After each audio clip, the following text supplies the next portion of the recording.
when you look at this McConkey agar, look at this whole thing, there is two major ingredients. Those peptone, salt, agar, that's fine. The major ingredients here, number one, crystal violet.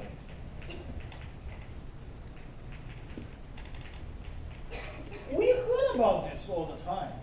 It's the first step for gram stain. It's attacking heavy peptidoglycan. So, crystal violet used as an ingredient in the McConkey agar, it's a selective agent or selective reagent. Because of the crystal violet will attack peptidoglycan.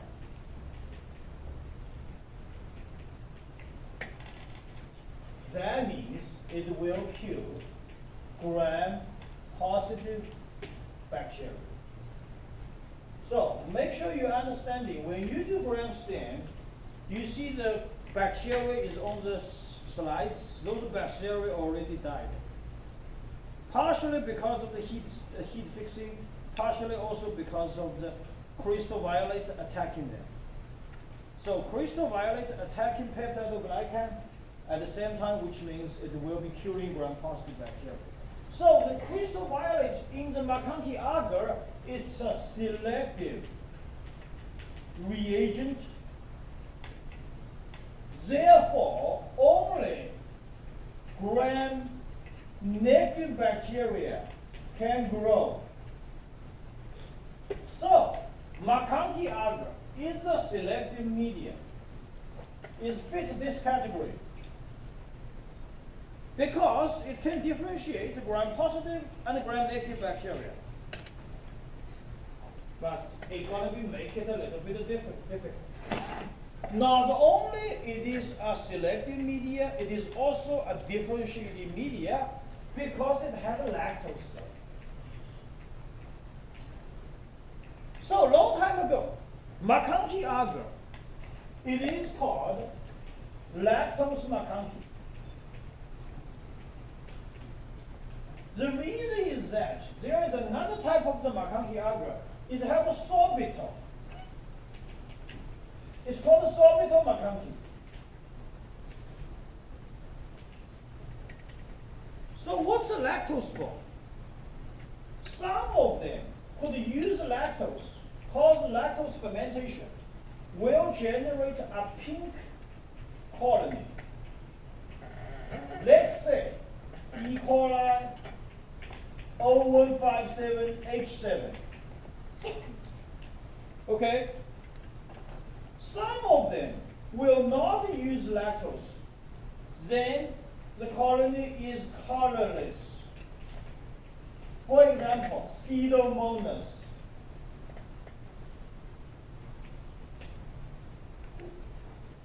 And then people think you are smart enough.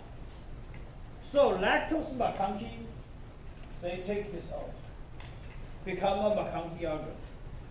So right now, if you only say McConkey agar, which means the ingredients inside is lactose. If you see a sorbitol McConkey, which means they do not have lactose, they have sorbitol. Now, why this agar is important? We had O1 E. coli 0157H7. It's a big risk for meat industry. Zero tolerance, not allow one single cell. 12 years ago, in 2012, 10 years ago, the USDA, FSIS, Food Safety Inspection Service, find there is non-0157, big 6, another 6 serotyping of E. coli, also a big risk in the beef products. And the easiest way to differentiate them is using traditional McConkey and use sorbitol McConkey.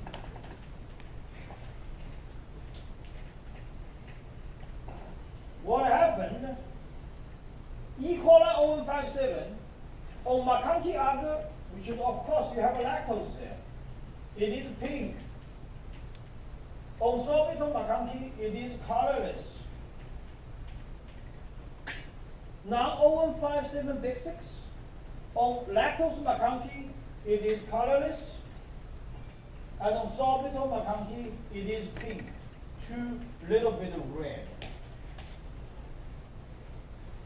Okay, that's why this sorbitol McConkey agar is important. I want to introduce to you.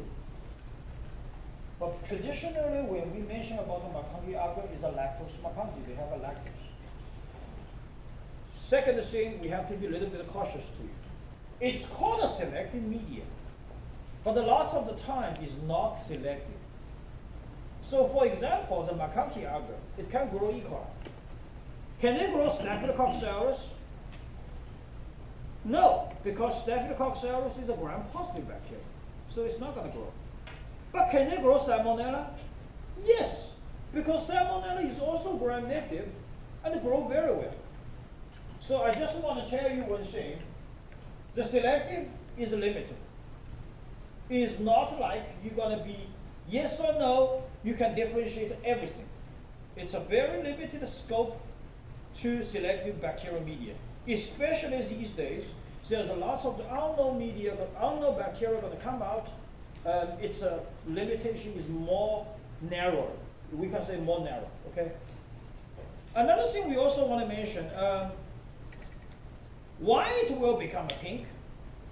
Because you have a neutral red there. This neutral red will turn pink at a lower pH. Okay, why it's pink? Because we have a pH indicator. Because it's a neutral red. Another pH indicator is called a phenol red. Okay, we will mention later in the lab section. This is called a neutral red, and this neutral red will turn pink color.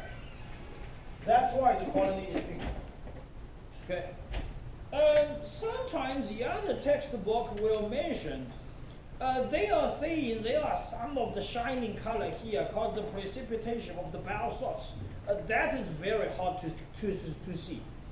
Theoretically, it's described, but I don't think anybody can see in the slides or in the real life agar.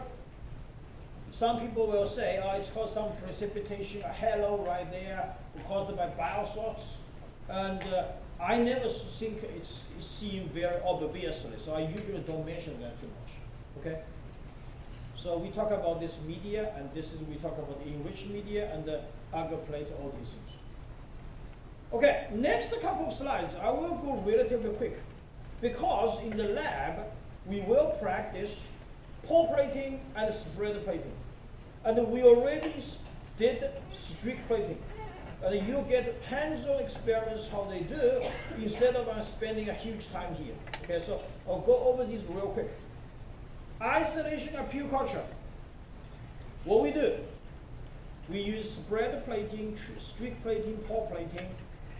But we want to be emphasizing that streak plating, this is what we did in the lab, for culture streaking. We will know the presence and absence of the bacteria. But we don't know how many colonies there. Is that right? So we have a broth. If I wanted to say how many bacteria there, I streak it. After incubation, if it showed up the colony, which means the bacteria is there. If it didn't, it's gone. But we don't know how many it is. So we come out with spread plating and the pore plating.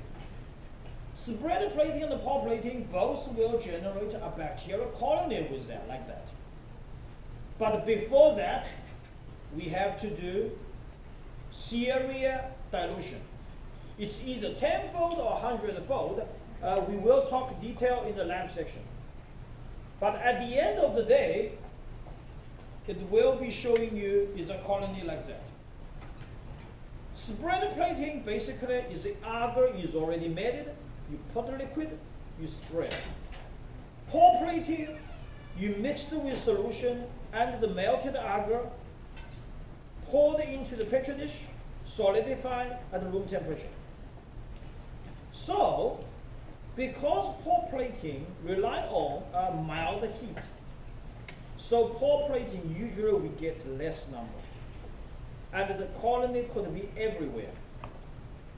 But what's the advantage of that? It saves you a day. Because spread plating, the agar, you have to melt it, so you spread. And the pour plating, you use melted agar, you can do at the same time. So that saves you a little bit of energy, saves you a little bit of time. We will practice that. Now, besides all of these, there is another method we could use. It's called spiral plating.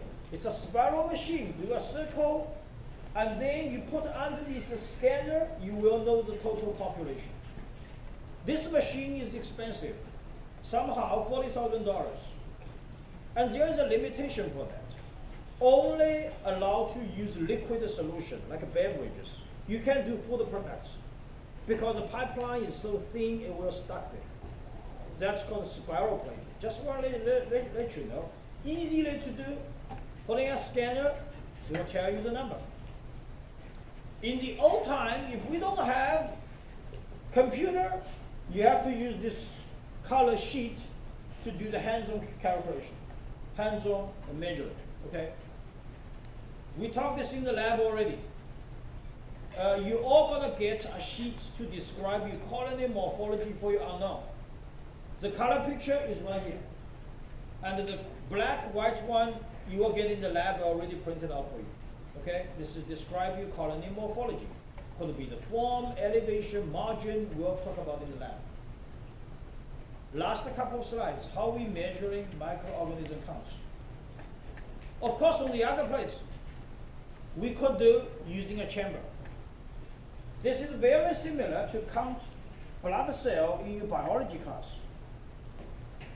What's the good thing for that?